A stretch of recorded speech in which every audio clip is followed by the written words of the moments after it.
Welcome to Penrose Learning, where we make understanding easy. You start by securing the car and removing immediate barriers so you can reach the grille fast.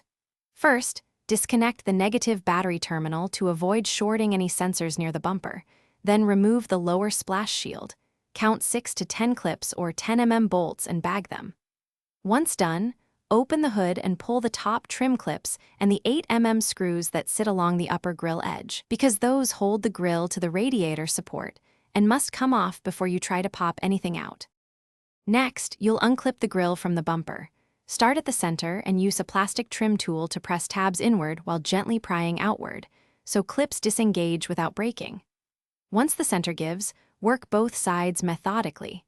Feel for 4 to 6 hidden clips and remove any 10 bolts behind the fog bezel or inside the wheel well, because those secure the lateral edges. Make sure to locate and unplug any sensor or emblem connectors as you free the grille, otherwise you'll damage wiring when pulling it off. Finally, lift the grille straight out and set it on a soft surface to avoid scratches. Inspect each clip and mounting tab, replace any broken pieces so reinstallation seals properly.